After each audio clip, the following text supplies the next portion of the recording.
and it has transformed, it will transform us. And for me, it has transformed. What happened is, in 2016, I wrote a book called Living from Strength and Faith, A Rough Hike from Refugee to Success. And in the book, I had written different chapters of adversities. And upon releasing that book, I was invited in many stages on East Coast, West Coast, and to do a presentation, to do a workshop.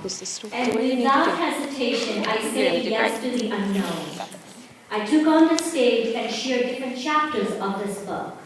And in that chapter was the adversities of living in a refugee camp, the adversities of overcoming child abuse and sex abuse, adversities of connecting with my son, like all those stories, the hardships, and it was so painful that I was able to share those stories on Or stage. maybe I can And it also was sit people on the. across the nation who created It's a this little space high. I probably and wouldn't listened sit to on it. You can me, lean on it and if you it need to. created that You're gonna be healing. fine. Just And right every breathe. time I got off Breathe. that stage and shared out Breathe. parts of Yes. me, I I was think I might able to go end up on basing to do bigger things. As But you I have guys to know, get I'm a that community mic right builder. here. I I help have to hold communities that mic. build last. And then I bring people together. And every time I got off that stage, I was able to create bigger things and bigger things and bigger things. But one of the beautiful things about that also is I got to see in the last 7 years all these speakers get off the stage and go on to do bigger things. They found love, they took on bigger projects, like they opened their practice, they opened their 4th, 5th business, like magical things. Almost all the speakers who have stepped on the Confident Speakers Catalyst stage went on and took on bigger things. And one of the beautiful things about that is there is the story we tell ourselves. It's an unconscious story. And we don't know we're telling ourselves, but we tell it to ourselves. And the story has fears and shame and guilt and existence of living, not feeling comfortable living. So when speakers, catalyst speakers who are going on stage today get to share that parts of them, it releases that pain and it creates that healing. And it's magical to see when that healing comes out, and then they are gone to take on bigger things. So that is why the Confident Speakers Catalyst, is so important. So today, I want to introduce you to my business partner, April Young, who was also a former Speakers Catalyst person who stayed up on stage and shared her story. And now we get to pair up and partner up and do these amazing things. So April has trained all these speakers and have mentored them and has coached them. And mostly, I am the cheerleader behind the scenes. And today, I'm happy to say that not only am I celebrating 7th year, I'm celebrating a partnership, I'm celebrating all these speakers, and I'm celebrating all of you for being here today, for supporting us, supporting these speakers, and most important, all the people on Zoom. Can I get a woot woot all the way to Zoom? Thank you. For people on Zoom who are supporting our speakers, who took the time today in East Coast, West Coast, all over United States, who are listening to all our speakers. Ladies and gentlemen, I would like to welcome you, April Young, from former Speakers Catalyst.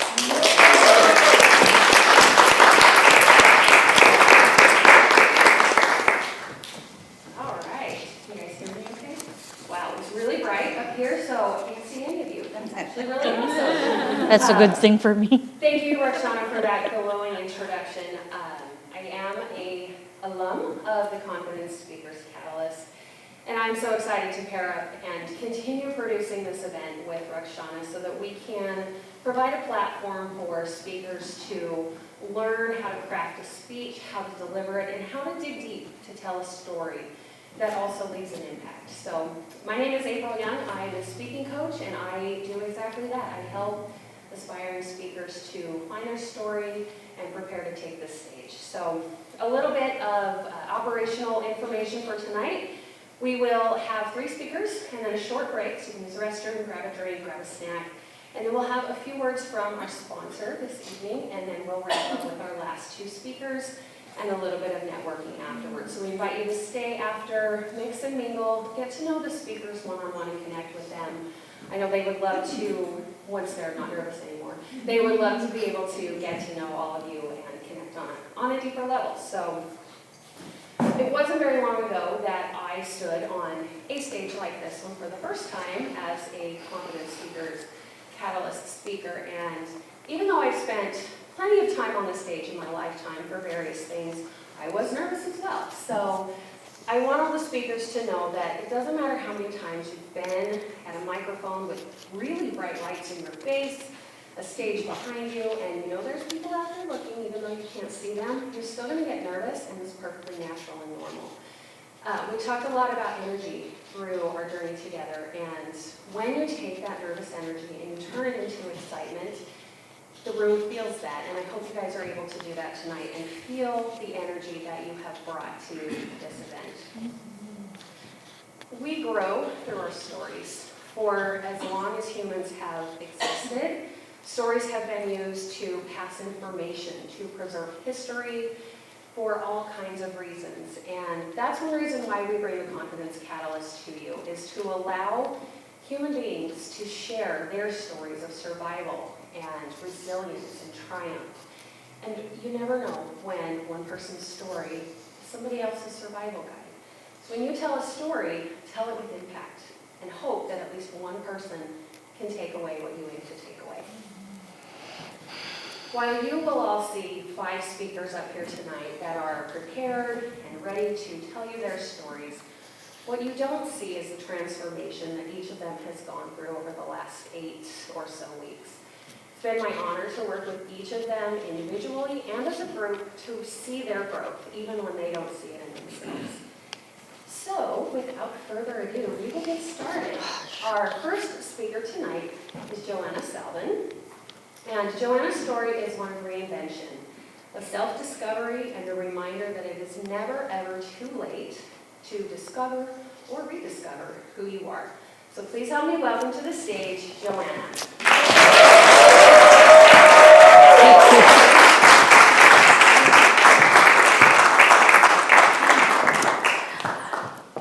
So I was telling Raquel here, I'm nervous, but you know, she coined a term, nervous-sighted. So I'm nervous and at the same time excited. The good thing is I can see your faces, so that's a plus thing for me. Should I take this and put this here? Or just move this here? All right. Bear with me. I'm so used to speaking on Zoom. I'm not nervous on Zoom. But this is totally a different platform, so bear with me. All right. Good evening, everyone. Good evening. Have you ever felt that there are chapters of your life that remain unread, even by you? Yeah? Maya Angelou once said, "The saddest thing is an untold story." Tonight, I want to share my untold story. And in doing so, invite you to explore the untold stories of your own lives. Let me take you back in time. How about that? I was raised by a single mom, grew up with 4 brothers. My first 20 years was filled with loving memories with my mom, okay? When I was 15, almost 16, I graduated from high school. I went on to pursue a bachelor's degree and graduated at age 20. I was that young girl filled with promises and dreams, taking her first steps into adulthood. I was an athlete, a born leader, and I was a constant performer in academics. I knew too well that I wasn't born into wealth and I needed to be on the dean's list to get a scholarship to help my mom financially. Imagine raising 5 kids, right? The big city's financial district was very appealing to me. And I went on to work there, leaving my mom and my younger siblings behind. We lived in the province. So at the age of 24, I stepped into a role that would become my lifelong career: motherhood. It's a position that you can't retire from, and frankly, one that I never would want to. I had my first two in my home country, the Philippines. By the time I was 27, 23 years ago today, our family moved to the US with the big American dream. Yes, I'm an immigrant. But unlike the father of my children, I didn't get a chance to further my career, as I became the sole caretaker of my family and the household. In fact, there was a time when we had my parents-in-law and my sister-in-law living with us. All right, so yeah, tough situation right there.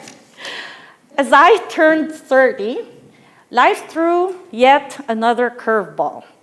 When just after losing my mom from esophageal cancer, I gave birth prematurely to my youngest, my son. I was unable to go home to the Philippines. My mom was there when my mom passed away. The emotional roller coaster was unimaginable. Imagine that. It's like being submerged in deep water while juggling fire. You're managing life and death almost simultaneously. But that was not all. This decade also saw me fall ill and undergo treatment, further challenging my fortitude. I was met with a choice: to succumb to the difficulties or rise with grace. I chose the latter. I dealt with the complexities of life while wearing the invisible cape of motherhood, trying my best to hold it all together. Well, in my early 30s, exactly 15 years ago, I faced divorce. Now, divorce it's an unknown thing in the Philippines. We just thought like, you live forever and after. No divorce in the Philippines. But I faced that divorce and was awarded sole custody of my children. It was a difficult period that left me the sole caretaker of my children. They were just 11, 9, and barely 4. My youngest was barely 4. They were so young and in need of guidance and love. Being a single mother was never part of my life plan, but it became my reality. Being a single parent amplified the weight of my responsibilities, and that left me feeling isolated. Yes, it's in the solitude of those responsibilities that I buried my feelings of loneliness. I often found myself asking, what would my mother have done in those challenging moments?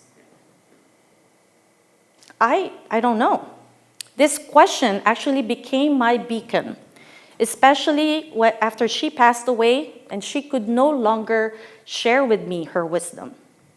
But despite the complexities of raising children pretty much alone, I refused to sever their bond with their father.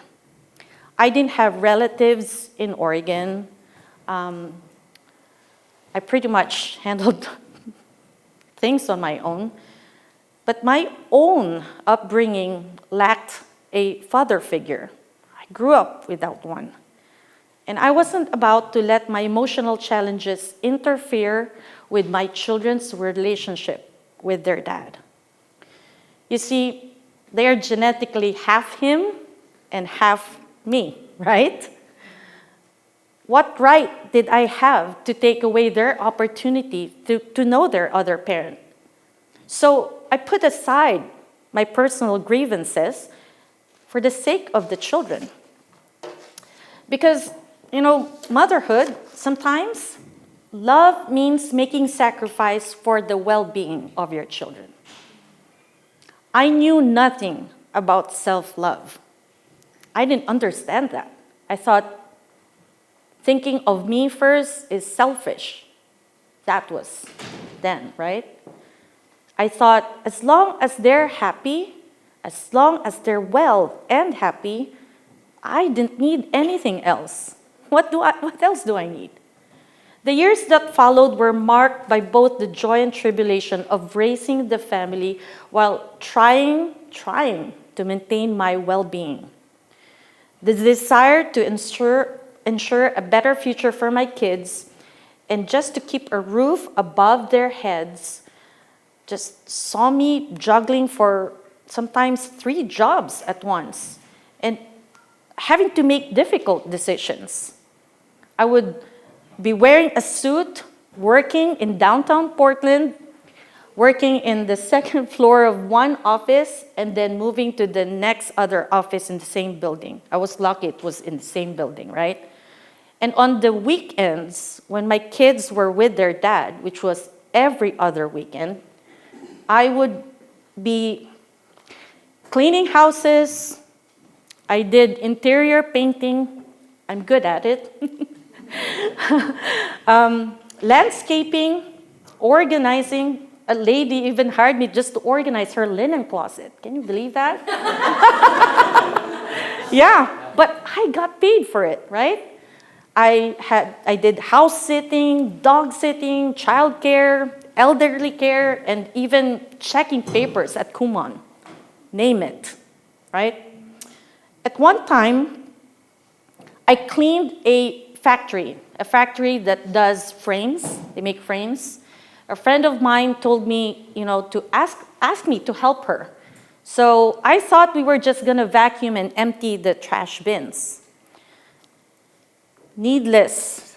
So I didn't know I was gonna clean the men's bathroom stalls and urinals. I know. Seems funny, but I've never been into one, right? And I said, what? Really? But then as I started cleaning, and it was really nasty. Sorry for the men out there. But I had to hose it down, clean, and then brush. But as I was doing that, I was crying. I was crying because I was thinking to myself at that time, I didn't get a bachelor's degree to clean bathrooms, nor was it the American dream I thought it was. But surely it was a humbling experience. At the end of the day, I got paid. My body was so sore. It was a Sunday. I woke up in the morning, I had to wear a suit again and work.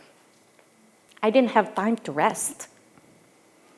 There were moments where it felt like I was actually putting a performance. I would be coming home with boxes of food while letting my children believe that they came from Costco, that I went to Costco. But they were from a food pantry, from food bank. There were times where I would trade, a box of cereal with, a jug of milk from a neighbor. I did what I could. The goal was to preserve their innocence and keep them away from the adult worries of life. So, as my 40s approach, well, I'm going to tell you, if I tell you all my stories, 20 so minutes is not going to be enough, right? So let's go on to my 40s. The 40s approach, more trials surfaced. I had to grapple with the long, emotionally draining court battles over custody. Yes, we went court after court appearances. It was the heartache of those court appearances and the eventual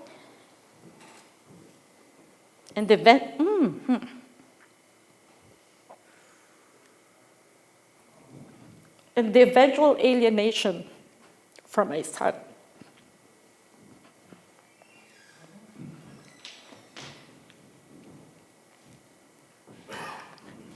I face additional challenges as my daughters navigated the complexities of puberty.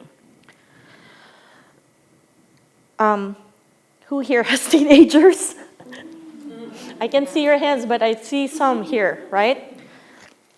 Just when I thought I knew how to raise my first daughter, the second daughter came along, totally different, right? Who can attest to that, right?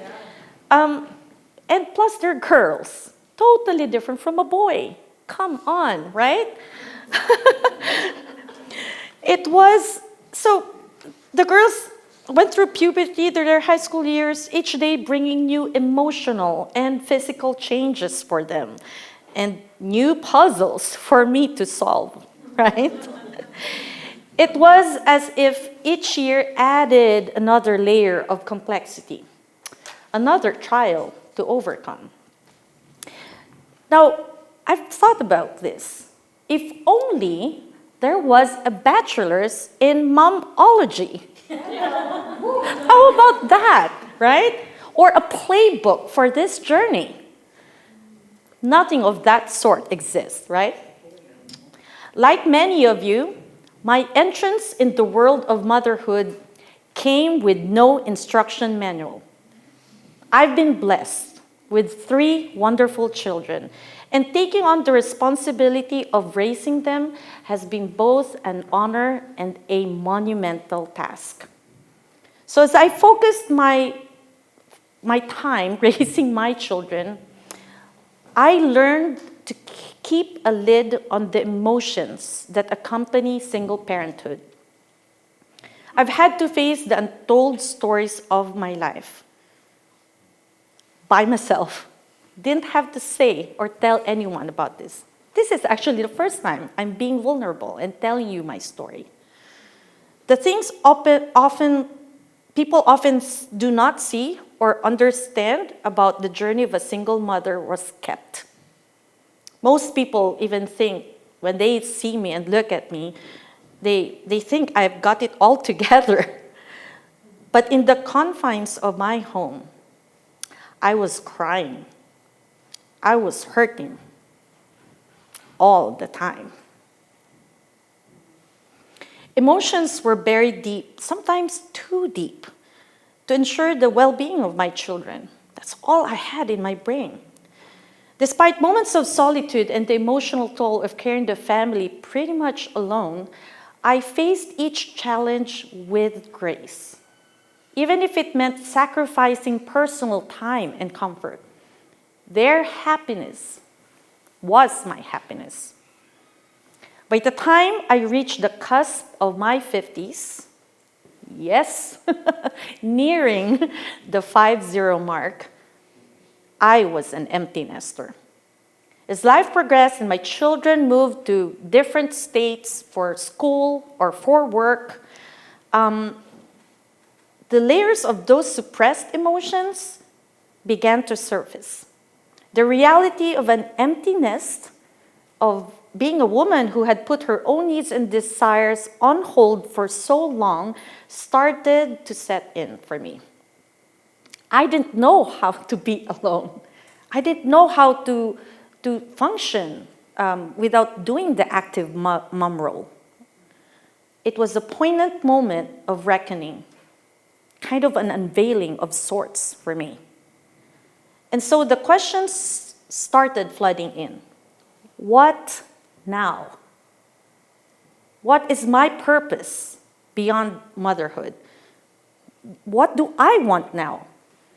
These questions have often played second fiddle to the needs not only of my kids, but others. But it's one I am finally ready to answer for myself. I want to rekindle the sense of purpose and self that has been dormant for years.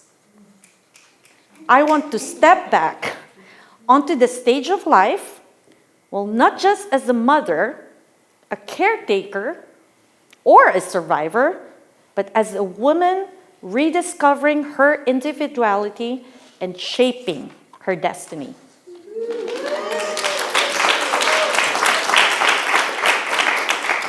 I appreciate you guys for doing that, because not long ago, I was literally losing hope. And you don't know when that happens, when someone loses hope, right? I had that reckoning. So the prospect of facing a new decade of life with a quieter home and a more solitary existence, some people think, oh, you've got the easy life now, right? No. It's just a different stage of life. Suddenly, it made me reckon with the toll of the years gone by. Come on, 5 decades. Like, where did that go? Despite the hardships, the loss, the challenges, I am standing here today as a testament to resilience. I've dealt with life's uncertainties, and I am healing each day. I'm rediscovering who I am beyond the roles I've assumed and the challenges I've overcome. I've always been thought of like mom. My kids still call me to this day mommy. You know, whenever they need something, they call me. It's nice to be needed, but sometimes I'm not just mom, you know. I want them to see me as someone else. I realized that I had reached a critical juncture in my life, one that called for reevaluation and a rediscovery of who I am as an individual. The house, stands quieter now. My responsibilities as a mother have changed, and the hands of time have marked me with both wisdom and questions, lots of questions. This new decade has ushered in a renewed sense of urgency to really rediscover the person who existed before motherhood. I've talked a lot about motherhood because it's the majority of my life currently, right? I was someone else before I became a mom. 30 years ago, I was that young woman filled with promise and dreams. Fast forward to now, it's as if I'm standing in front of a blank canvas with a palette of experiences ready to paint a new masterpiece of life. Yes.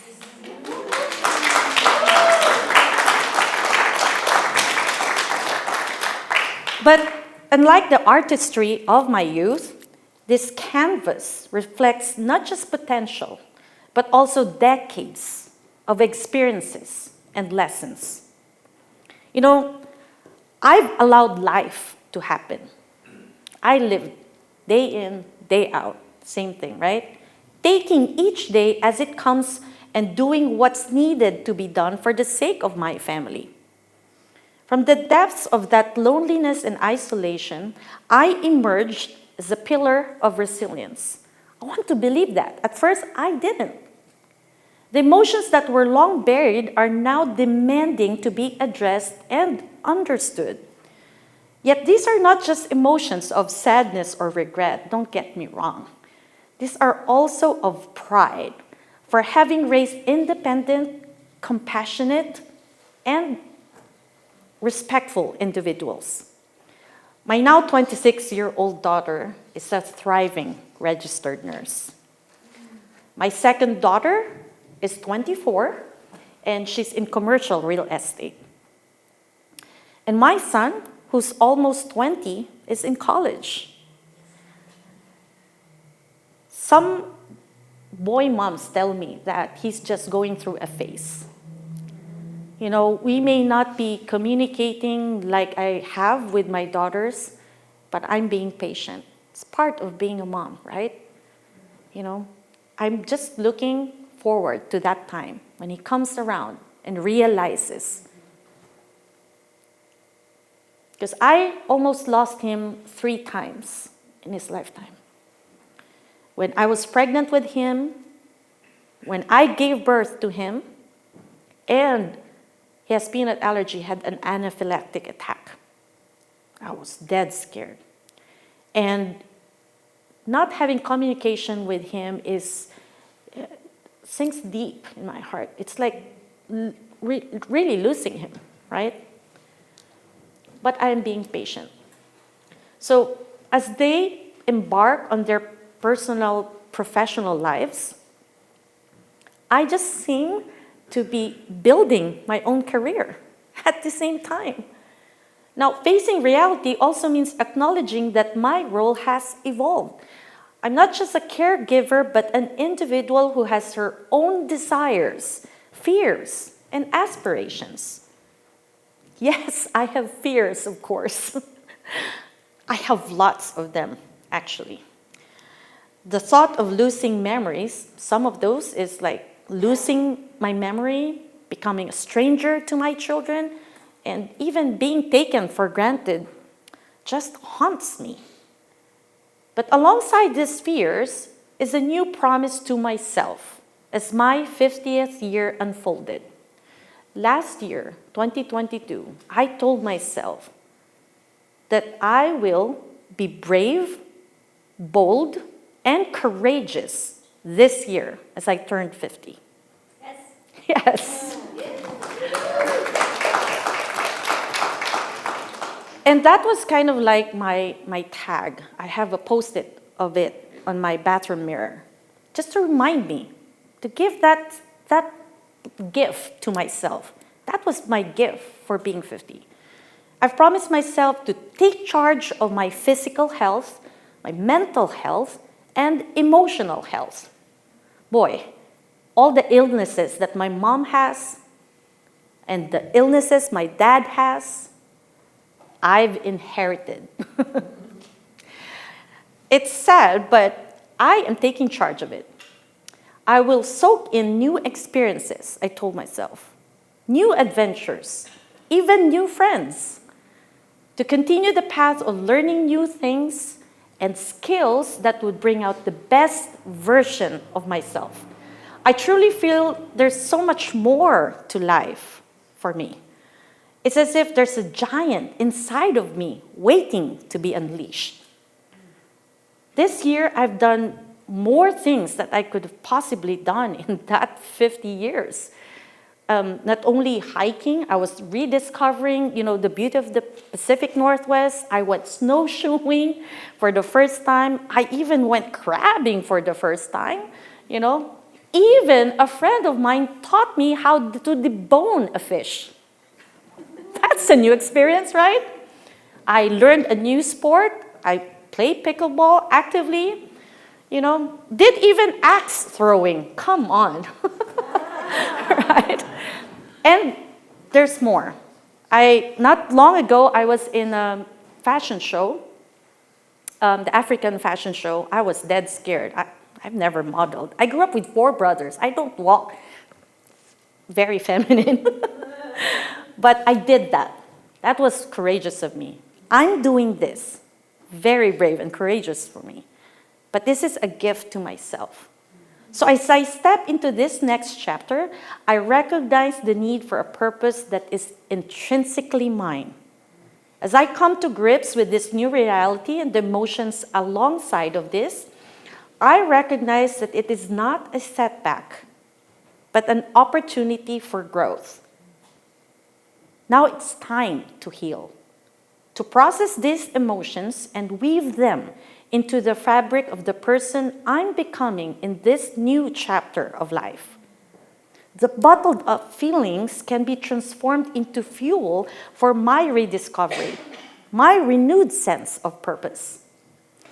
I am no longer interested in just surviving or holding up the fort.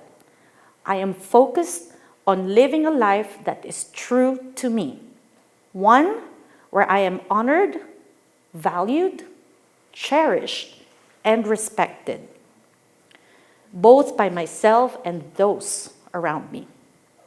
So as I embark on this journey of self-discovery, my legacy starts to take on a multi-dimensional aspect.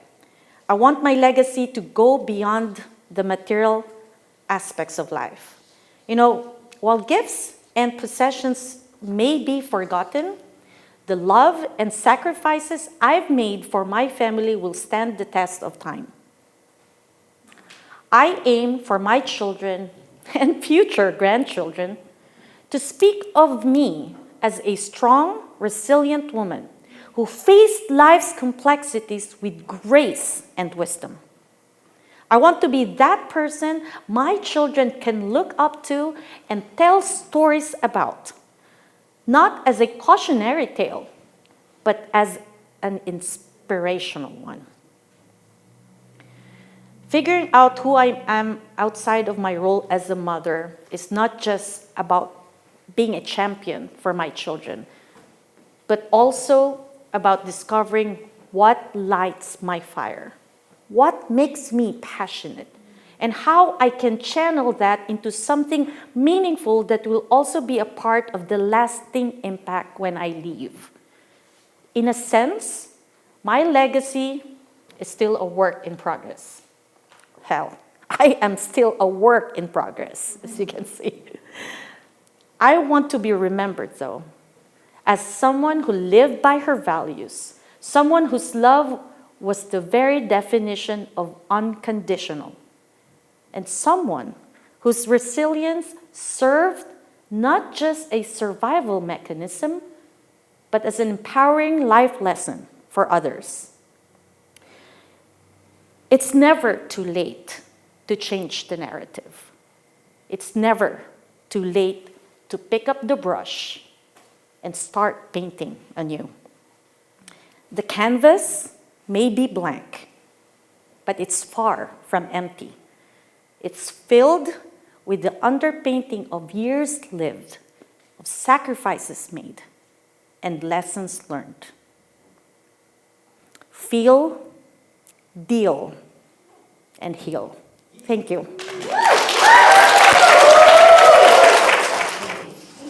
You will hear tonight the repeating theme of resilience and strength. And our next speaker, who we'll bring up in just a moment, has endured more struggles than many of us people have made in an entire lifetime. Yet she has come out stronger and better for all of it. And she's going to share with you the story of all of the struggles that have led her here today. So please help me welcome to the stage Shannon Rydell.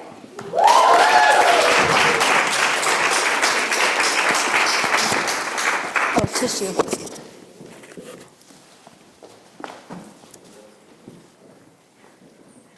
Wow, they weren't kidding when they said it was dark.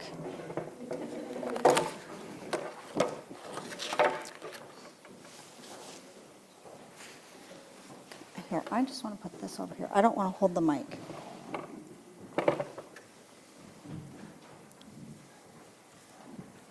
Okay, can you hear me okay? Okay. I think we're ready. Good evening, everyone. Good evening. Today I want to share with you a journey that spans hardships, triumphs, and the unyielding quest for personal growth. My hope is that my story will inspire you to recognize your own resilience and potential, even when faced with the most daunting challenges. Why am I sharing this story with you? Because every one of us has a story to tell, a lesson to share, and a triumph to celebrate. Your struggles, much like mine, are part of a greater narrative that can inspire others to rise above their circumstances. Today, I invite you to step into my world for a bit and perhaps find a fragment of your own strength reflected in my experiences. My past has been a constant tutor in this journey of resilience. Take, for instance, a harrowing childhood incident where I was left hanging lifeless from a tree due to a knot in my hoodie that caught on a limb as I jumped down. My older sister said, "Jump, I'll catch you." Little did she know I wasn't coming down. So when my older sister realized that she couldn't get me down, she walked into the house and told our mom, "Shannon is hanging in the tree." Mom tells her, "Tell Shannon to get out of the tree." "Mom, you don't understand. Shannon's hanging in the tree." So at that point, Mom and grandmother run to my rescue, where I was completely lifeless by the time they got to me. They took turns to resuscitate me until the ambulance arrived, teaching me at that moment that even the most dire of circumstances, miracles are possible. I then spent the next week at OHSU in an oxygen tent.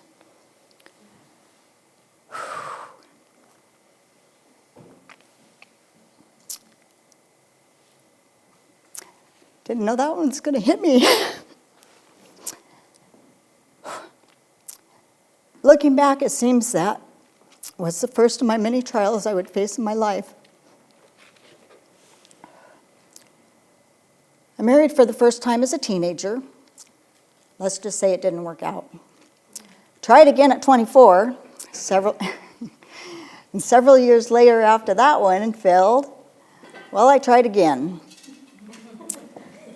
Let's just say the third time's not a charm. My third, 3 strikes you're out. My third husband was a true sociopath and tried to control every aspect of my life. Finally, I'd had enough and was divorced yet again. So by the time I was 40, we're moving fast here, I had hung from a tree and almost died. I was a mom of 2. I had my son at age 18 and a daughter at age 27. Married and divorced 3 times. Dealt with my husband's addictions and abuse. Spent a couple of times in jail. Who knew not showing up to a court date would leave you with a felony failure to appear on your record? Oops. Not smart. Make your appearances. I co-owned a business for 7 years and dealt with a minor car accident that left me with whiplash, but luckily no long-term damage.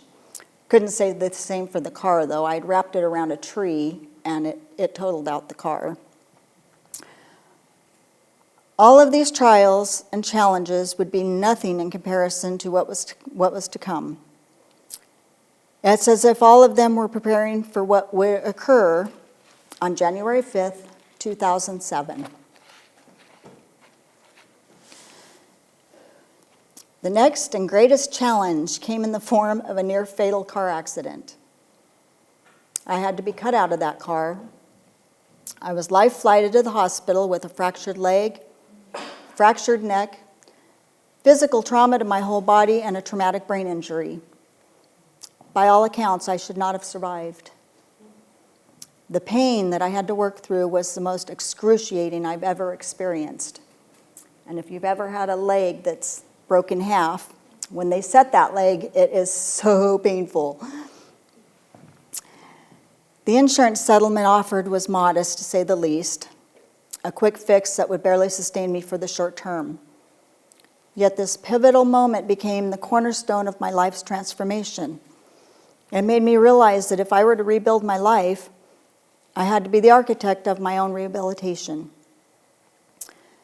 Once you're paid off by the insurance company, you're on your own. They pay for nothing. It was then that I had to make a decision: lay in bed and be disabled the rest of my life, or get up and move. It took every bit of willpower and strength to get moving. I worked hard every day, starting with baby steps, walking a few feet, and a little further each day until I could get around the block. At that point, I joined a gym to help get even stronger. And little did I know that I had a cheering team in the form of an elderly care facility that was around the block when they were watching me walk every day. And then they started coming outside to watch me and started cheering me on. So it's like, oh my gosh, people are, they're taking note of what's going on here. It was no little feat. It took several years to be able to walk normal and be pain-free. The harder you work an injury, the less pain you'll be in. That was my case. I struggled with the brain injury, however. I couldn't process information being told to me. I couldn't carry on a conversation, let alone remember anything. I couldn't go anywhere without a list telling me what errands I needed to do. on a daily basis. I didn't go anywhere without my list. It would be through acupuncture, chiropractic care, and really good supplements that the fog would eventually lift off my brain, which felt like a light switch was turned on. A computer had started, and a mini processor ran 24/7 for 2 weeks. And I talked nonstop. I called every single person I knew that would listen, and they were like, "Are you okay?" I'm like, "We haven't heard from you in a long time." So that was an experience. That was wild. It took hitting rock bottom after that, having suicidal thoughts and being absolutely miserable not having my family, to realize the changes that need to be made. I sought out counseling, which served as a catalyst, propelling me to find my voice and advocate for myself.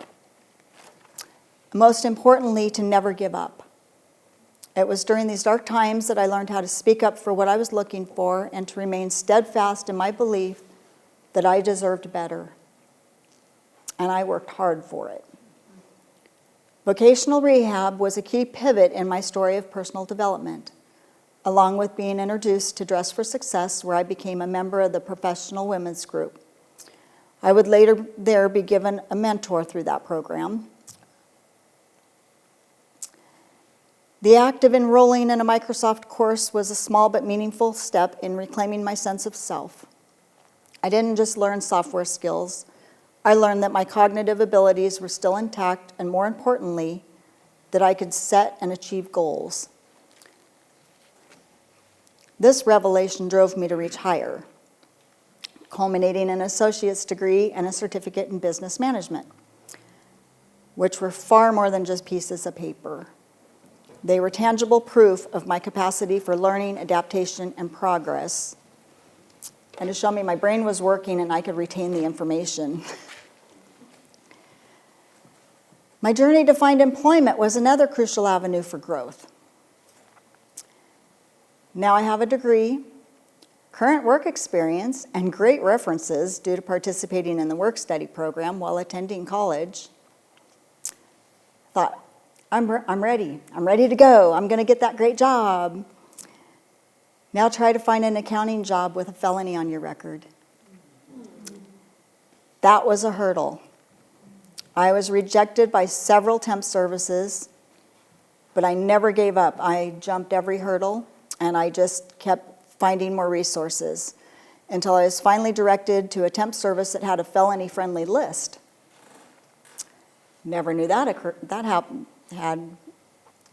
happened either. Every interview that didn't feel right taught me to better articulate my worth and my needs. They also provided valuable learning experiences that made the moment I finally landed the perfect job as a bookkeeper so much more significant. It wasn't just about financial stability. It was about finding a place where I felt valued and could contribute meaningfully.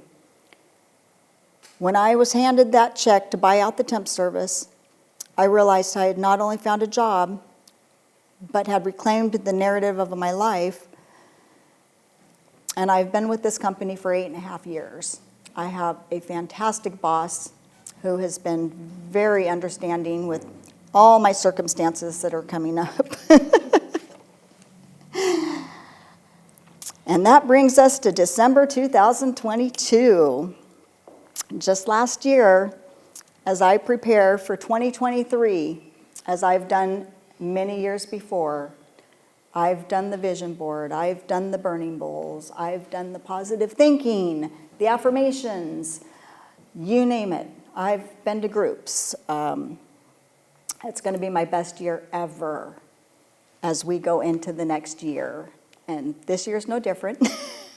Gearing up for it. So I'm a very optimistic person. So in December, I went in for an endoscopy to explore digestive issues I'd had for a long time. I'd put it off for a few years. This was supposed to be a routine procedure until the doctor decided to put a dilator down my esophagus. And when he opened it without checking where it was. Now, it was supposed to go all the way down to my chest. It had reversed itself and ended up in my throat, causing a tear in my throat. And apparently those things have a balloon on it, so it came out. An ambulance was waiting for me as they brought me out of the anesthesia. This landed me in the hospital for 9 days. I spent all of my holidays in the hospital with a feeding tube up my nose that would stay there for over 2 weeks. During that healing process, I lost 30 pounds. That's a diet I would never recommend to anybody. January, I moved my disabled brother into transitional housing as my mom could no longer care for him. He lasted a week there before being taken to the hospital because he'd fallen out of his wheelchair. They kept him in the hospital until they put him up in a hotel, which quickly left me navigating the social service system that's definitely broken. It only took me a couple weeks to learn that if you want to get something accomplished, you don't just listen to a caseworker. You go to Salem. You find the manager. You tell them the situation and how dire it is and what an emergency it is. That's where the power lies to get emergency approvals. You go to the top. And that I did. They were telling me that there were no funds available for hotel stay. But in this process, I was trying to find him an assisted living or an adult foster home because there are funds, I'm here to tell you, for hotel stay. February 21st, I had my usual 5 a.m. call with my mom, as I did every day.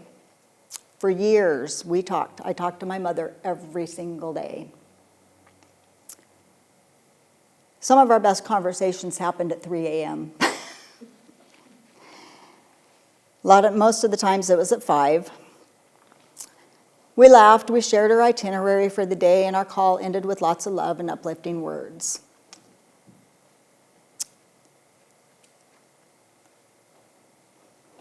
I'm grateful for that call because I knew what her agenda was for the day. Now keep in mind, this was my second day back to work in the office since my throat injury. You know, this whole situation with my brother, I wasn't even healed from my throat. So I'm just plugging along. So I'm at work. 9:30, I missed a call from my dad. And I thought Mom was calling me because they should have been headed into town for shopping. So I thought she was calling me to get her bank balance before shopping since I managed her account. I quickly called him back, and I'll never forget my dad's voice at the end of the phone.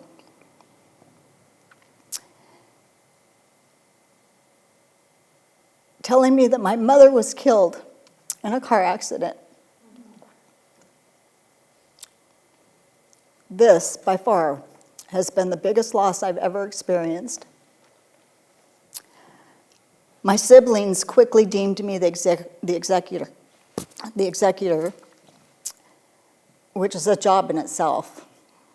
If any of you have ever been through that, I mean, it's a huge undertaking, even if you don't have a lot. March, my sisters and I put on a lovely funeral service where Mom is buried in Antelope, Oregon. She's exactly where she wanted to be. So I spent the next 4 months handling her affairs, and by the grace of God, found my brother in an adult foster home that he was approved for. He is now extremely happy. He's with a family environment, and he's 2 miles from my house, which is fantastic. It's just taken a huge burden off of me. This was no easy task, as he's hard to place due to his size, his mental, and his medical issues. And in addition to all this going on, I had 2 surgeries during that time. I was able to spend the entire month of August with the 7 grandkids at various times to try to add some joy in my life as much as possible. They were a great distraction, and we all had a wonderful time. I have 2 granddaughters and 5 grandsons. September, I finally had a nerve cluster tumor that was discovered in February, removed from the base of my skull. I'm officially a numbskull. Because when you remove a nerve of any sort, it causes numbness. Now, I was informed it won't be as bad as it is now. It just takes a long time to heal, but I will always have a spot in the back of my head that will be numb. So I'm still healing from this procedure. So now as I'm planning the next phase of life, we have 61 days left of the year. Whew. I've just filed for guardianship of 3 of my grandkids, ages 3, 6, and 7. I'm also in the process of creating an online store while learning the e-commerce business that will allow me to work from home, so I'm available to meet the kids' needs. My life has felt like a rubber ball this entire year with all the ups and downs. What should have been my best year ever turned out to be the worst by far. As I navigated through these various phases, what remained constant was my resolve to grow, to evolve, and to emerge stronger from each trial. You have to want to improve and to transform your hardships into stepping stones towards a better future. That's a lot of work. And these experiences could have anchored me in a world of bitterness and resentment, but I chose a different path, one of growth and understanding. And as long as I am breathing,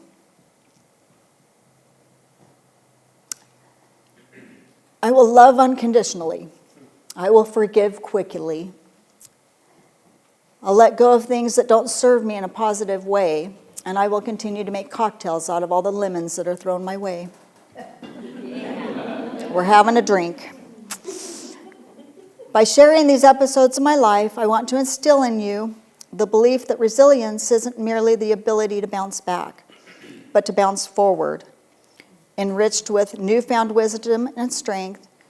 We all have our unique battles, but it is a will to fight and not just survive, but to truly thrive that defines us.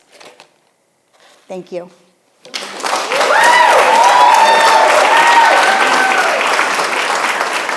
Did you guys seem nervous? She didn't know what to say. You did great. Man, all of those things. And Shannon is one of the most positive and friendly people I've ever met. Spend 5 minutes with Shannon, and you can't help but walk away with a smile. And to be able to go through everything that life throws at us with such an optimistic outlook, a smile on our face, and just taking each day for what it is and what it might throw at us and overcoming all that, it takes a strength that cannot be described. One way that we find those strengths is to find that thing, whatever that thing is that grounds us. It gives us purpose, it gives us focus. Our next speaker is going to talk about the one thing that has given him focus and grounded him through his life, through challenges and adversities. We welcome to the stage for our third speaker, Moja Artego. Thank y'all. Hello. How in the hell do I follow the numbskull joke? So good. So good. So good. Where is she? Just so good. So, okay. Hello, everybody. My name is Umoja. I want to thank all you guys for being here. And I thought I wasn't going to be able to see any faces, and I can, and that bothers me a little bit, but it's okay. It's okay. We're going to make this happen. I want to start by thanking everybody and especially thanking the people who organized this because this is awesome. Excuse me. There is a change of plan to my speech, and I have to apologize for that, especially if you came here expecting to hear me talk about like a troubling childhood, finding fitness in my teens, and then inadvertently using it for therapy. It's true. It's a really true story, but something happened to me personally that really my spirit is just not there. So I do want to apologize for that.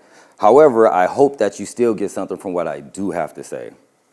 And excuse me, 10 days ago, I received a call as I was coming home from Multnomah County that my little brother, his body was found in a Willamette. He had killed himself. So you could imagine that talking about my business and everything else and fitness, kind of not feeling that. So I'm gonna talk about a child actually. I'm gonna talk about a child. It's actually a man that I know, but I got permission from him to tell his story because it reminds me of my brother, and it reminds me of my story, and I will bring my story into it so I can introduce this man and everything. So just please bear with me and give me grace. That's what I asked for. That's why I told you while I'm changing it, it's for grace, because I'm already, it's a lot. But I'm gonna do my best, and I hope you get something. I know you will get something out of it, dang it. So I told you about this child, and before I decided to switch, I made sure I got permission to speak about this. And I'm not gonna incriminate anybody. You might feel sad, you might have some feelings, but it is a true story. So this child, he was born in California, and I'm gonna start when he was 6 years old. When he was 6 years old, how he describes it, how it was told to me was that some white lady got him from school and took him to the back of a white van. It sounded crazy to me too. But in the back of the white van was all of his cousins, some of his siblings, and apparently he was being taken into foster care. And yeah, just like that, straight out of school, straight to foster care. And what was going on, he later found out, mom, she was for the streets, as the kids say today. Dad was in prison or jail somewhere. And the household was full of children, and grandma, aunties, and mind you, this is the like 70s and 80s when the crack epidemic, and it's a little black boy, black family, so it's not a lot good that's going on in Northern California for this child. Excuse me. And when they went to foster care, he told me that like they were split up, and some of the cousins were in the house, and he and his siblings were in the house, and one day everybody got what he said rescued, and he and one of his siblings were the only ones who stayed. And what that did to that boy, mind you, he's 6. What that did to that 6-year-old boy is something that clearly affected him much into his adulthood, as you'll find out later. And in group homes and foster care, the abuse that he witnessed, like he got used to it, the abuse that he experienced, it was really the abuse that he saw though, because for some reason he tells me he didn't get messed with, whatever that means. He didn't get messed with, but he saw and he felt, more importantly, he felt how people treated him. He felt being treated differently. And that's what seemed to affect him the most from what I got out of it. And by the age of about 12, he felt that he was more of a check than a child. And he completely became disinterested with the world and only cared about basically sex, girls, and drugs for the most part. Excuse me. Around the age of 12, though, something happened that started the change in his life. He went from Pittsburgh, California to Richmond, California. And that's like going from county jail to prison. That's like a good way to put it, seriously, particularly in the 90s. It just wasn't a nice place to be. And here, he learned more about sex, girls, gang life. Excuse me. Something good did happen, though. Something good did happen around the age of 13 or 14. He made a trip to his family, to his actual biological family, because his dad was in prison in another state. Again, mom, just for the streets, just didn't seem to care, didn't seem to want to be bothered with her children. And dad was somewhere in prison, and he had grandpa sent from him in Richmond, California, come and snatch him up and get him. So he's excited. He finally gets to be with family. He finally gets to be with biological family. He knows that this grandpa that's looking at him has the same last name. That's his dad's dad, something he's never experienced. Little did he know, he was still a ward of the state of California. So when his little black butt came out here acting crazy, it didn't take nothing but a couple months to send him on a plane crying 2 hours straight on the plane, going back to California to like a sheriff or something. I don't even know, honestly. And back to being a ward of the state of California. He pretty much went crazy, how he describes it. Crime, just petty stuff. He's a child, he's 14. He's doing stuff, stealing bikes, stealing alcohol, stealing stuff to get drugs and stuff like that. And one day, he and one of the guys in the group home, I can't remember what the guy, what did he say the guy's name?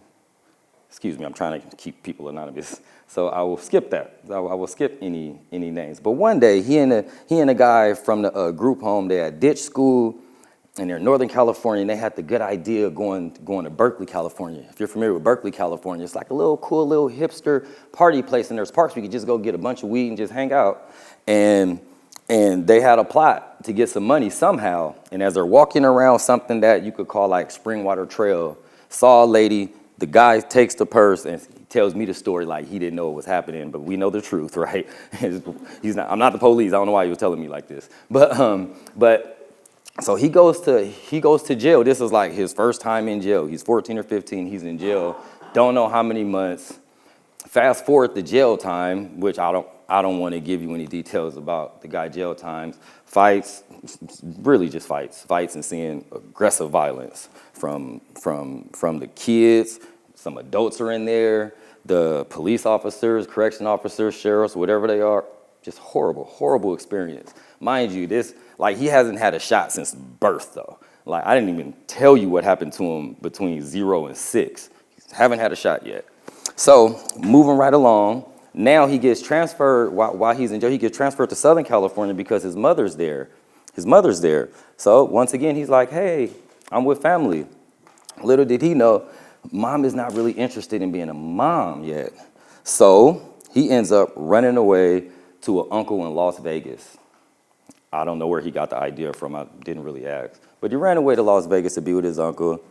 Long story short there, his uncle was not his biological uncle, so he couldn't get enrolled in school. So he ends up coming to Oregon. We're coming close to where the part where I meet the brother. He ends up coming to Oregon. But what Oregon actually taught him was how to sell drugs and how to get money, because all he knew that he had to take care of himself. That's been his baseline. Take care of myself because no one gives a damn. That's all he cared about. And he still trying to break away from that. We'll get to that though. So soon, he's always been a good student, yet he never got any of the, how do you say, like natural positive consequences though. You know, $5 for an A, attaboy. It was just like, you're doing this, but eventually he felt like being cool and cute was better than being smart because no one told him any different. So he drops out of school because selling drugs became like way more lucrative than going to class and having to leave school to use the bathroom to go sell drugs. So why not just stop going to school and just sell drugs full time? Duh. And as you could imagine, it didn't take too long for him to go to prison for selling drugs, because that's what happens when you sell drugs. So now, the little California kid hasn't had a shot, don't have any skills except for street hustle, cons, and now he's in prison with a whole bunch of grown men. And now in prison, he actually was okay because, see, his dad, you remember his dad? His dad had paved the way. His dad had already been known in all the prisons. He basically had what they call a care package. When you come in, they're like, what do you need? Here you go, like royalty. So prison really wasn't a deterrent to do right. So fast forward there, because we don't want to talk about any prison experiences. Fast forward through the prison, he gets released, and now he's more cautious about crime, but crime is still the top of the list. Crime and doing for himself, because all he knew was that he just needed to do for himself. He didn't see anybody else but himself. And then he had a daughter. Uh-oh. Now, what do you do with a little California kid who's never been a kid? Now he has a kid. Right. So he has a daughter, and that's just about it. He has a daughter. He's there, but he don't know anything. So now he has this kid. So he hustles harder. He hustles harder, but he thinks he's hustling smarter. He has a son now. Now he has a son and a daughter, 0 skills, just working, doing his thing. And this is what he tells me would change his life. He was at the Mac stop or something. Mind you, this guy's like, when you talk about street smarts and stuff like that, like that's all he knew. So he's seeing something's going on, and he's just looking, and he noticed some man coming looking for something, and he's like, hey, what do you need? Because he's thinking con. The guy says, I need a certain amount, I don't know what it was, but it was a certain amount of drugs. The guy says, I know exactly where to get that drugs from. Now check this out. So the guy goes from 122nd and Burnside, if you know where that is, it's in Portland. And the person who wants the drugs takes them all the way to Washington County. If y'all know anything about the law, this is an entrapment case that's going on. This is literally an entrapment. He told me seriously, I'm like, but mind you, this is a little California kid. He don't know the damn law outside of what some old dude who's been in jail for 50 years and told him probably. So he takes a deal for a year. This is after going to prison for drugs. He takes a deal for a year. He does 6 months, goes to treatment, and vows, I'm changing my life. He lets go of drugs, alcohol. He leaves it all alone. And he does. He changed his life around. And this is where I meet the boy. I actually met him September 25th, 1982. I am that boy. And I want to talk about why I'm here today, though, because I'm only here, and forgive me for talking so fast and nervously, but my little brother is just really just flowing through me right now. So I'm just going to talk. Excuse me.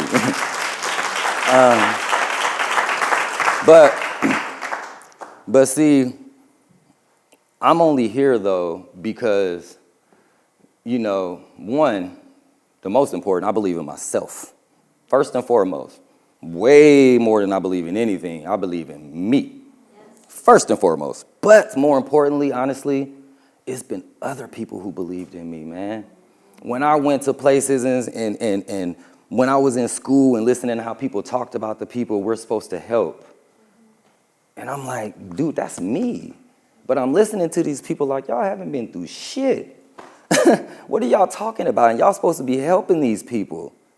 And I started to see that the world that I was in wasn't really made for me. This world, America, I mean. I started to see that this place isn't made for me. And things start to happen, and my mind started to be open to other things, and I realized like that I was just robbed. I was grossly robbed, but you know what's okay though? Being that I care about myself so much and I believe in me so much, it's okay. Because now I have people in my life. I have so much love in my life. It's ridiculous. I have 5 kids. 5 of them. I really don't know why y'all clapping. Let me hold some money. Since y'all clapping, since y'all so happy for me, I need $1 from everybody. Okay, now let's get back to this.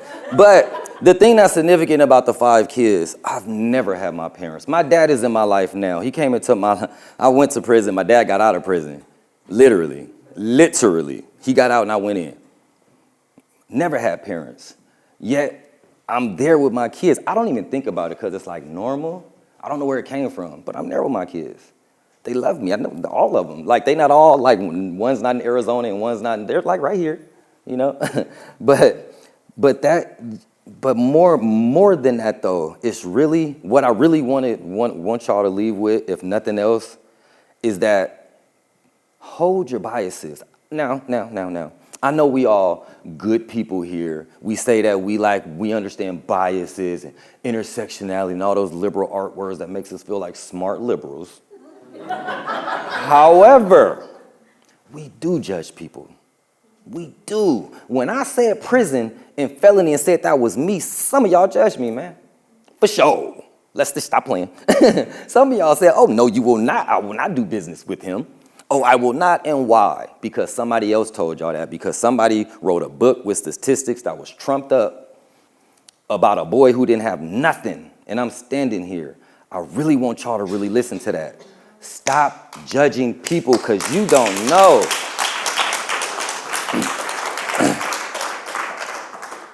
Stop judging people and give people a chance. Yes. Because if I didn't get a chance, I would be dead. Period. I would be in prison or gone. 100%. But people gave me a chance. People felt me. People didn't just look at a piece of paper and say, nope, that sounds like a black dude. That ain't, They saw me, and they believed me. Me. Right? Now, if you just hear the story, let's be honest, shit, I might not mess with me. If I just hear the story, I might be like, nope, throw that resume. However, feel people. Everybody, if you in here, I'm just gonna assume that you got some semblance of empathy in you. Feel people, you know the truth. Just like when you're in a relationship and you know it's over, you feel that shit, right? Feel people. Don't just judge them because some book told you or because some statistics told you, because I'm here and I'm not going nowhere, personally. And I know I'm gonna shine, and unfortunately, it's so many people who never get a chance to even speak. They don't get the chance, man. Everybody don't have big mouths like my little brother. He was the sibling I was with in foster home. That was my brother, man. He was with me. But you see the pain, it got him, right? That's what gets me. Thinking about the fucking pain my brother was in, man. That's what gets me. More than anything, thinking about the pain that my brother was in, man. That's it. Thinking about the pain. I had so much more to say. And I'm very emotional. Yet I hide it, I mask it, and I deal with it my own way. Definitely working out. I do want to put that out there. Definitely work out, y'all. For real, work out. It definitely helps with your depression, your stress. It makes you feel better. It does. Let me go a little aside on that, because that really did help me. Like the fitness thing helped me in ways because it gave me self-confidence. It showed me that I could do things that other people can't do. And it gave me family. It gave me positive people. You know, people who work out at the gym. And that was a part of my initial talk. And I do want to still leave that with y'all. Find you guys your own therapy. Like, therapy don't just have to be going to talk to people. Because all therapists aren't good therapists, y'all. I'm here to tell you. I've worked with a lot of therapists. I know a lot of therapists. They're not all good therapists. Therapy is great, though. I'm not saying that. Pause, right? I'm not saying don't go to therapy. No. However, find something that you feel good about you. Because if you still dependent on the therapist, guess what? You still dependent on some shit. Just saying. Find something that you can do to make you feel better. Just saying. But I do want to end with, once again, don't be so quick to judge, y'all, because you don't know who you talking to sometimes, and you don't know what somebody been. A sister who I know here, she got to talking about the many bouts of breast cancer, and I'm like, damn, because you don't know what someone's going through or what they've been through. Just accept everybody as beautiful people until they prove you wrong.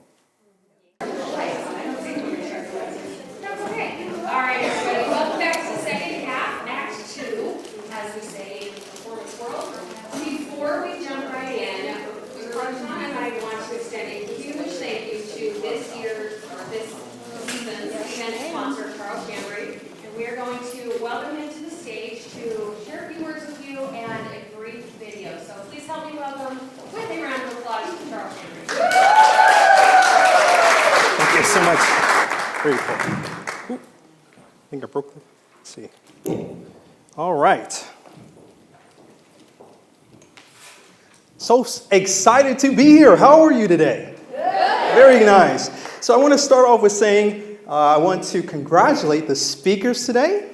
So we congratulate, give them a round of applause. And also you as well for supporting your friends, supporting your family. Let's give a round of applause for you as well.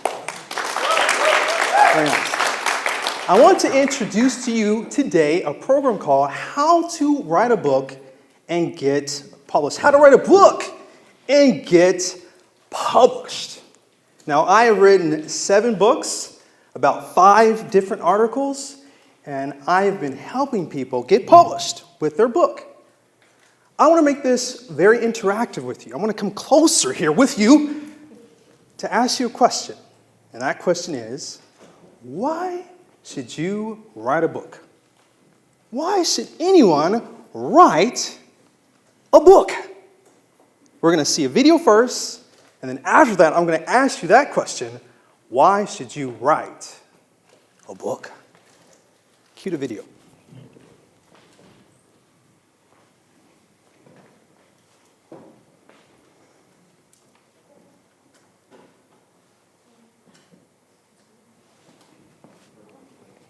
Just press enter. Have you ever wanted to write a book? Have you ever thought about being a published author? Did you ever think it was possible? Join this wonderful class on how to write a book and get published. You will learn step by step how to write a book of your dreams and actually get published. Join the class today.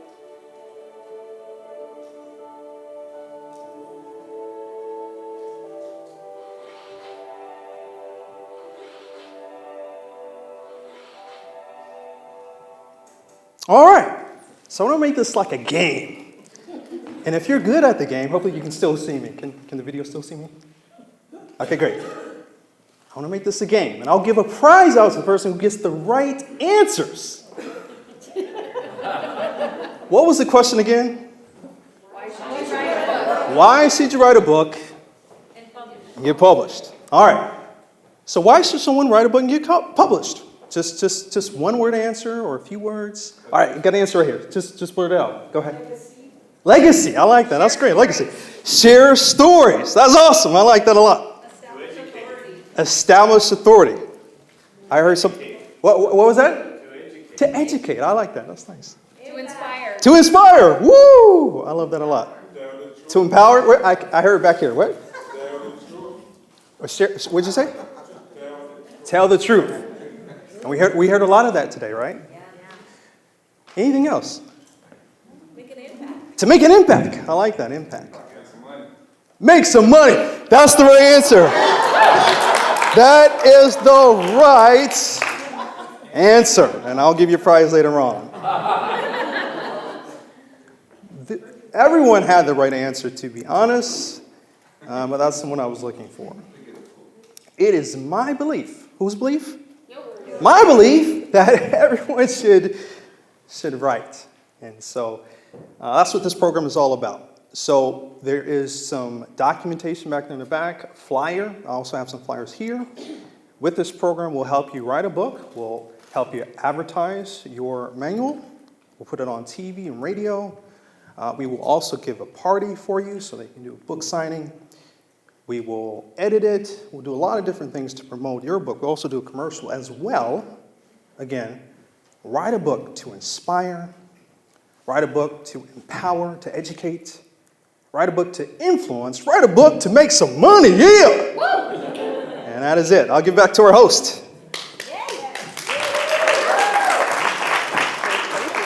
The support that we get from our community and from those that understand the value of helping people find their voice and find their own power to share their stories and those vulnerable parts of themselves. So our next speaker to kick off the second act is someone who has great experience in helping those with learning disabilities and mental health challenges, and her vast experience has led her here to speak with you tonight. So please help me welcome to the stage Ms. Becky Arthur. This has been a magical event, let me tell you. I encourage all of you guys to do this. And I can't see anybody, so I kind of like it. I'm going to make this a little taller for you. Oh. Testing. Speak, see if I can hear you. Oh, okay. Can you guys hear Can you better guys now? hear me okay? All right. Thank you. Okay, never in a million years I would think I would be up here giving a public speech.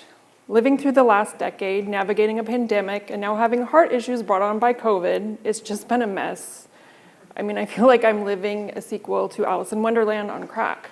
But before I dive into these insights, let me share with you my background. It's a tale of a journey of a shy, awkward child in the 80s to now the first-time public speaker today. So kids used to make fun of me all the time. I was an airhead, dingbat, clumsy, and just a hot mess. And I talked in a really, really high squeaky voice. So for my entire year, every single day I would hear, "Hi, Becky!" And it was pretty darn annoying. But anyway, I knew that people were doing it out of love, but it still drove me crazy. It wasn't until the 8th grade that I heard my voice for the first time. And this was a long time ago, you guys. And it was before phones and all that. So anyway, we were giving speeches in our speech class, and it was going to be videoed. And this was the 80s, and it was a super big deal. So I wore makeup to school, you guys. Anyway, the next day I heard the video, and my voice was worse than the fingernail sound on chalkboard. It was so bad. I ran out of that classroom having a complete full-blown panic attack. I felt so sorry for everybody that I ever inflicted pain in their ears. I was a mess, and I made my mom take me to the doctor. In my parents' defense, they were desensitized, but nobody wanted to take me to the doctor. We didn't even go to the doctor in the 80s or the 70s. We just put ice on it and sucked it up. Anyway, I remember talking to the doctor, and the look on his face was like this. He really didn't know what to do, and it just, I could tell I scared him, and his voice, my voice, it just makes me think of Janice from Friends, because that's kind of the vibe I got. Anyway, let's stop talking about my voice, because it's probably going to get high and squeaky again. Anyway, I came home with a diagnosis from the doctor with too high-pitched of a voice and a referral to speech therapy. Try being in the 8th grade and told you don't know how to breathe. I had to go to the special ed classroom 3 times a week to reprogram the way I was breathing. So it's really important to belly breathe, because if you don't, your voice gets really high and squeaky. Anyway, this helped me find my voice, and it taught me how to breathe, and I also met some really cool friends, and I got to volunteer at the Special Olympics. Anyway, it was just, I wouldn't change that for a world. I struggled really bad in school also. Reading was very difficult, and retaining information was non-existent. I was a nerd, yet I was always in the library really trying hard, but I managed to graduate with just a 1.75 GPA. As life went on, I got married and became a mother of two boys by the age of 27. Mothering full-time was so chaotic, and it was so challenging, and I was so tired. I was so blessed to be able to stay home the early years, but I think I spent more time looking for my lost car keys than I did being a nurturing mother. I felt like a failure. Seriously, does anybody else relate with that? If you can, seriously, because it was horrible. Okay. Today I want to talk to you about the topic that's often overlooked but incredibly important, the subject of mental health.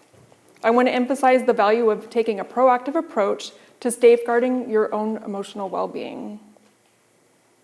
When my kids started school full-time, I decided to work in special education to have a similar schedule with my boys. I worked in a classroom in middle school.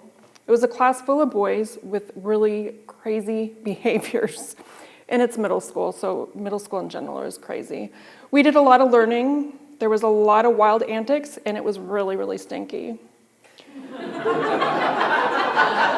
stinky. But we were the popular table at lunch, and I think it was because we were 100% authentic, and kids loved to come and engage with us. Teachers would come and sit with us, principals would come to our classrooms, but anyway, I really, really enjoyed it. But our bad days were pretty bad. My favorite student was obsessed with coins, silver, gold, anything flashy and shiny, to the point he would hurt people to get what he wanted.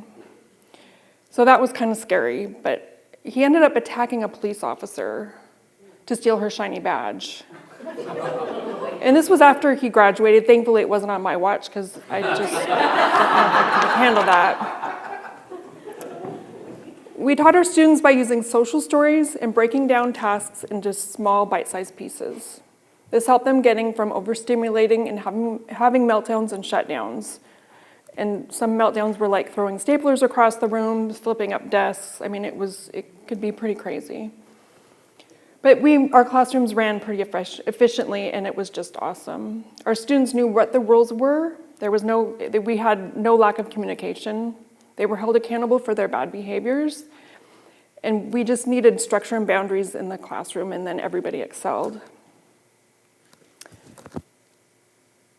Okay, I'm sorry to bring this up, but has anybody here ever been in an active shooter drill?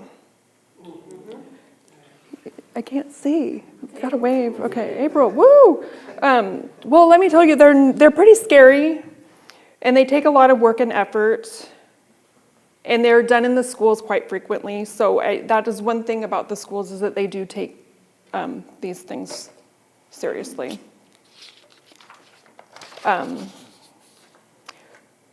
I remember we all got crammed in the corner of a classroom, and all the blinds were closed, all the lights are off, and it's pretty, you can feel the tension in the air. All the teachers have walkie-talkies, and it's just a really awkward moment. And maybe it's just me, because growing up for me, when we had earthquake drills, it was like Fort Day. Like, I remember, like, we would be so excited if there was earthquake drills, because it was like a play day. But these active shooter drills are pretty seriously. The world is so different. Growing up in the 80s, I was scared to death of the rock band Kiss. They were what my nightmares were all about. It was something with that makeup and their clothes, and they were just so hairy. Anyway, but when I did live in California, I lived in there for a short time, and I actually did pottery with Paul Stanley, and he's one of the lead singers. And anyway, he drove a maroon minivan, and it was pretty cool. But anyway, that's what I was scared of in the 70s, was like Kiss. So I asked my kids the other day, I said, what gave you guys nightmares when you were little? And kind of my kids are a little bit older, and you know what they said? Michael Jackson.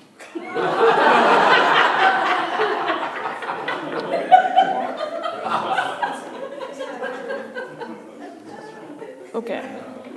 So eventually I became a behavior interventional specialist, and I worked with students facing severe mental health issues. I worked with pyros, self-mutilators, and many more dark subjects that I don't want to go into. This is where I honed in my ability to spot red flags and set boundaries to maintain a safe and structured environment so I could teach my students. Again, our students had consequences for their actions, and everything was handled with a social story, so everybody knew what their mistakes were, and then we came up with a solution to rectify it. And as this went on, the kids actually were very productive, and it was just really cool, but they just needed to know what was right and what was wrong. Some of the kids that had some red flags and meltdowns, they would repeat the same story over and over and over again, and sometimes it would get a little bit more intense before they would have meltdowns. Another red flag is blank out staring, accusing people of doing stuff they actually didn't do, like over and over and over again. Eat the same meals every single day, like can't get out of chicken nuggets. They have to have chicken nuggets every day. And when structured routines get messed up, sometimes that can cause some issues. All these sporadically are fine, but when it just becomes obsessive, it's just something that you need to have a little red light in your back of your head and just be like, okay, this is a red flag, and just be a little prepared. So this happened, oh my gosh, you guys, this is so depressing. So this happened to my friend a while ago, and it was when I was working at the day treatment facility. She was sleeping upstairs in her room, and she heard somebody screaming in her door in a panic. And she knew her neighbors had kids, and so she just thought something really bad happened. So she ran downstairs, and she went to open up the door, and something clicked. And he was kicking the door down, wanting to kill her. And she had to hold the door shut.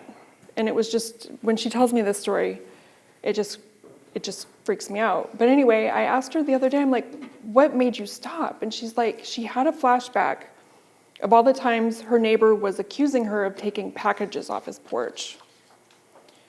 And so it was more than 5 times, and it was just something that I think if she would have heard this story, maybe she would have had that in the back of her mind not to have answered the door or not have even gone downstairs. Anyway,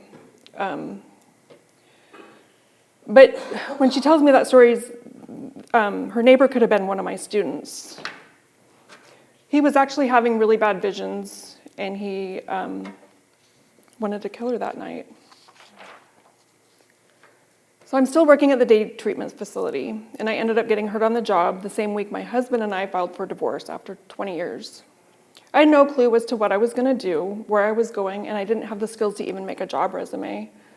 So I decided to sign up for a basic computer class at the community college. I just wanted to take one class to get on with my life, and I got suckered in, and I ended up getting my bachelor's degree in business management.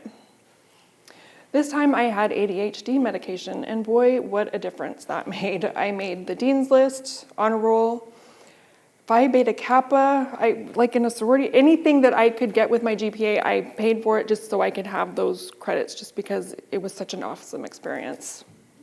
But just think if I would have gotten help for my ADHD, just my mothering probably would have been a lot better, and my kids probably would have turned out a lot better. My kids and I all went to college at the same time, and that was pretty cool. We didn't go to the same campuses or anything like that, nor would they ever say that I was going to college with them, and we never got a picture, so anyway.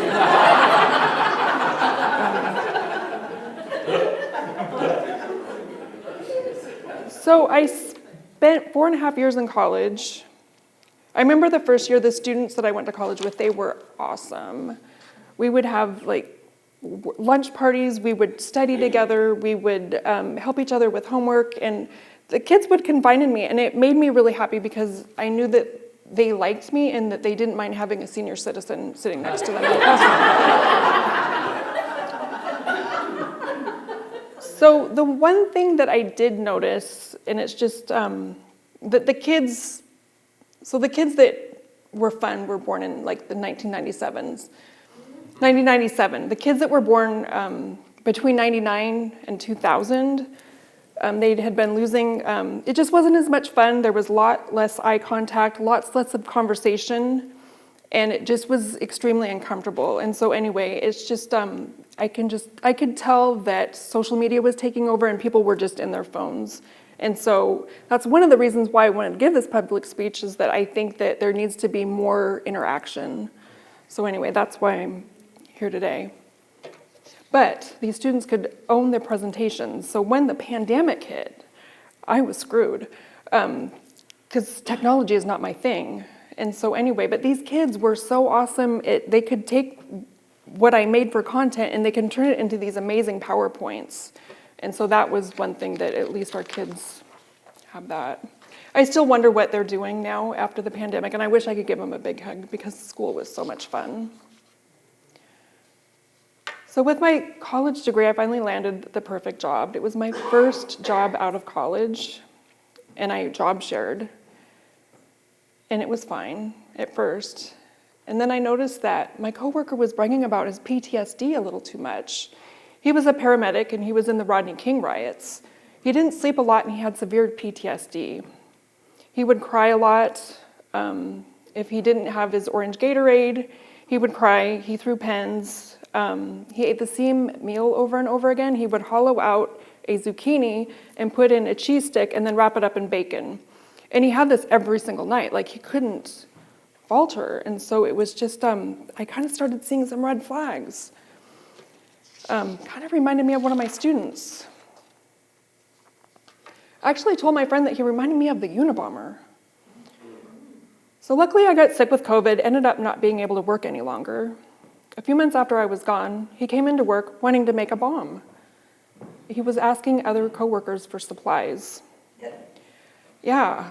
So what would I have done differently? I would have documented some of my thoughts, even though it was just orange Gatorade and crying. But I just needed to be a safe place to put all these thoughts because it was so confusing. I should have been more comfortable with all my previous training. I should have spoke up to the correct person, but I was too scared. The individual needed boundaries. He didn't know what was right and wrong, and he was never held accountable for anything. He was a loose cannon.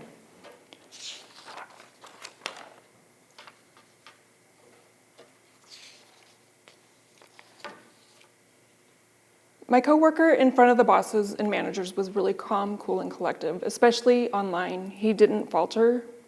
He never had staved nerves like I do right now. And this is what I found the other day on Instagram. It encapsulated my speech, and it's written by the holistic psychologist. Sometimes the calm person is actually shut down. They seem like they have it all together, but they're dysregulated. Just because someone appears calm doesn't mean they're in a healthy space.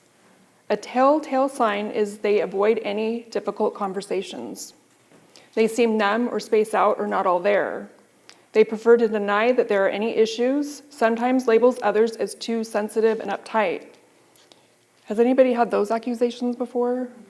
It's just too much sometimes. We just need to get comfortable with having these uncomfortable conversations. People are pushed to their limits and people are breaking left and right. So that's why I wanted to tell the story, and somehow I want to be able to protect people from all the stuff that's happening in the world. When you think it's a red flag or your intuition flares up, please listen to those little voices in your head.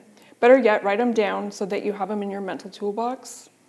Or you can email yourself actually, and then you have a timestamp in case you need to go to court or something like that.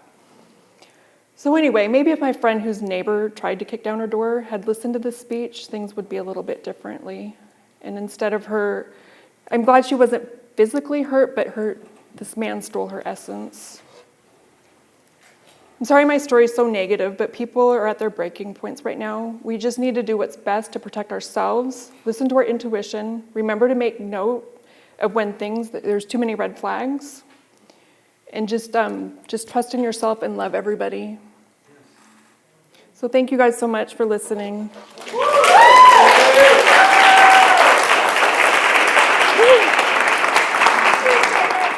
So for our last speaker, I am so excited to bring up the CEO of the Corporate Classy podcast, Miss Alberta Thomas.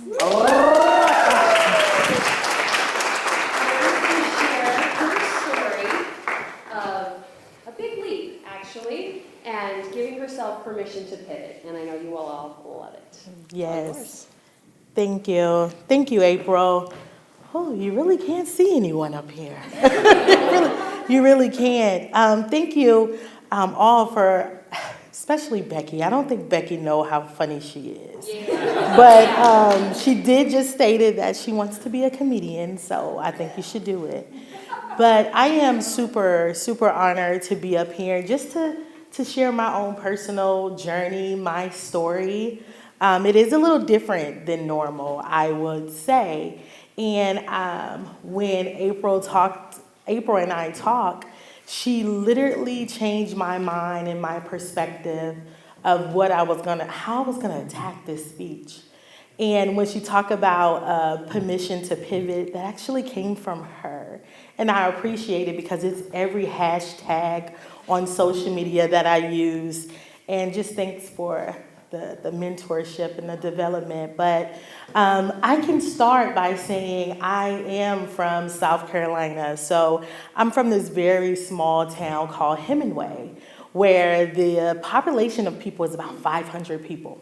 It's super, super small.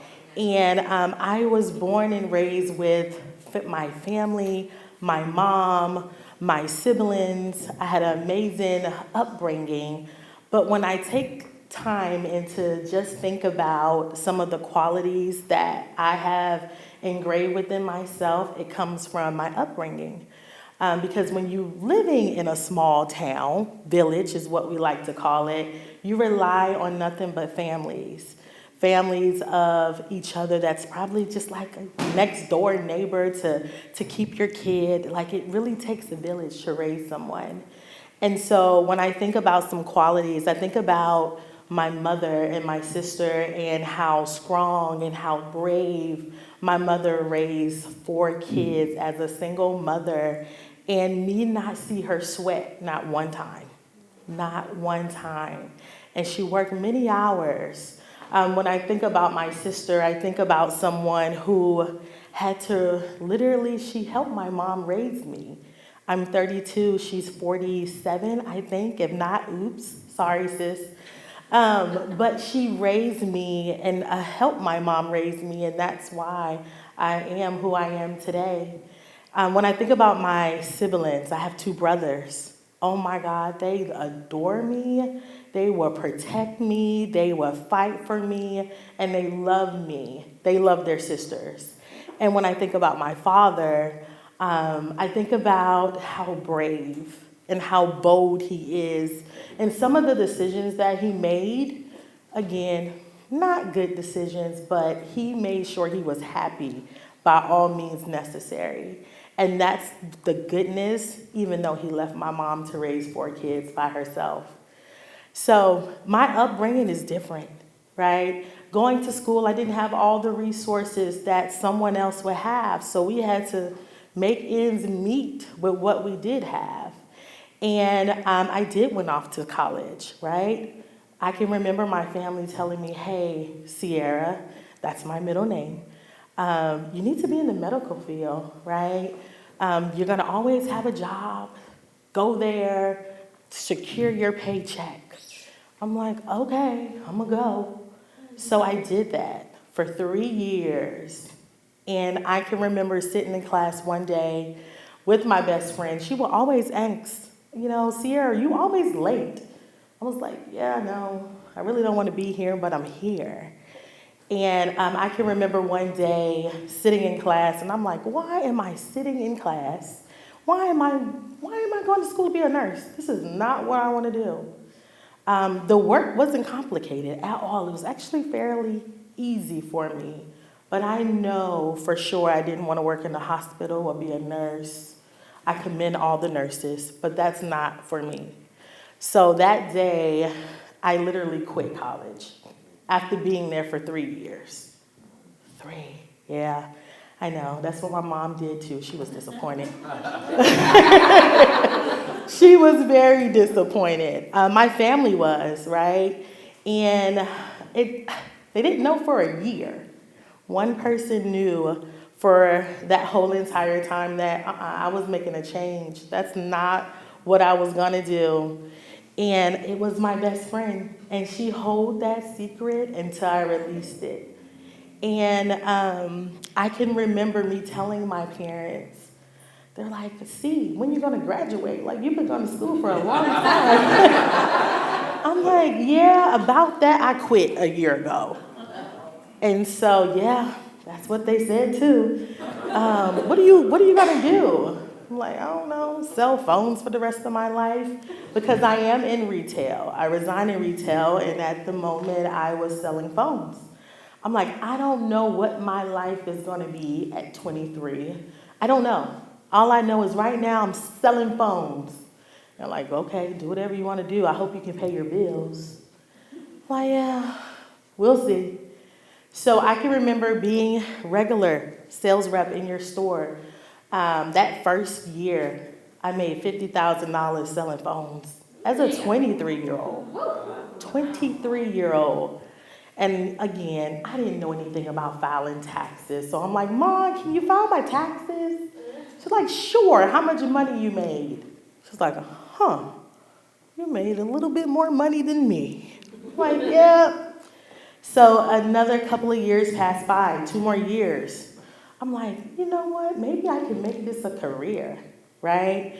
So 2 years later, I'm up to $65K right now, selling phones as a regular rep. I'm like, okay, I got good benefits. I'm making some decent money. I can go party Thursday, Friday, Saturday, and Sunday. And so it was great. It was a lot of days of fun and spending money. And so I can literally remember my mom was like, okay, you might be on to something here. So as I continue to progress on into my career, and I'm giving you the stages because let me tell you, if you don't want to go to school, don't go. Don't put yourself in debt. Don't put your parents in debt, okay? If you don't want to go, be bold and do not go, but you got to do something. You have to make a living for yourself. And so throughout my journey, I've been with the company for almost 7.5 years now. Went from a regular rep in the store for 2.5 years. I was promoted to a store manager running my own store. And the beautiful thing is a lot of people in the business saw something in me and rearranged their life to make sure I had an opportunity. And that was super important to me. And so I did that, and then they were like, hey, me, again, single, no kids. And they're like, we need you here, here, here. I'm like, okay, so I'm taking my career by storm at this point. So then I was promoted to a field trainer where I managed 40 locations, and just being able to navigate through South Carolina and Georgia and travel around and just see different people, different cultures. And so I enjoyed that. And so you guys are probably wondering, well, why is she here? Why are you in Oregon right now? And I'm here because, again, someone saw something in me and wanted to mold me and make me better and give me more opportunities to expand my horizon, right? Somebody opened a door for me. And I commend my boss every day. He treats me like his daughter. But I was then promoted to a regional director, which literally, talk about another pivot. I left all of my family in South Carolina almost 2 years ago to move to Oregon. Yeah. Now, I'm going to give you a little history a little bit. I did my research on Oregon before I moved here, and I'm like, I'm Black. And there's not many of us here, and that's being real. And so I always kept putting that fear in my mind that just because I wasn't around my culture, that I was not going to be able to thrive. And so I was like, wait a minute, no. I can't do this. I got to be bold in this decision. And because I was a young girl my entire life, chasing after a career and a lifestyle and wanting to be able to provide my mother, my sister, my family things that I know I wanted to learn to do for them one day. I had to chase this dream. And so I did it, and I'm here. I managed 21 locations here with about 80 employees. And so, yeah, it was something. And I actually moved one of the young ladies from South Carolina. She's in here. Her and her husband came to the show. Thank you for your support. But I enjoyed my transition here.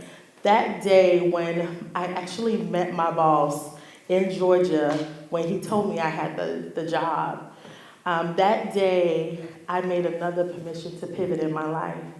And that I understood that it was okay for me to leave my family to go after whatever it is that I wanted to do. And throughout my journey here, it's been amazing. I've met so many good people. It's not always peachy and cream, but for the most part, it's been great. I have an amazing team. I'm continuing to build an amazing team. I have made a family.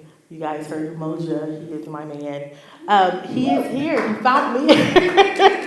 And so I have an amazing support here that's just like my family. They welcome me in, I love his kids. I've met Stephanie is amazing. I met so many people here. And so I just wanted to let you guys know that it's okay. I don't care what age, it don't matter where you at in life, that it's okay to pivot your life.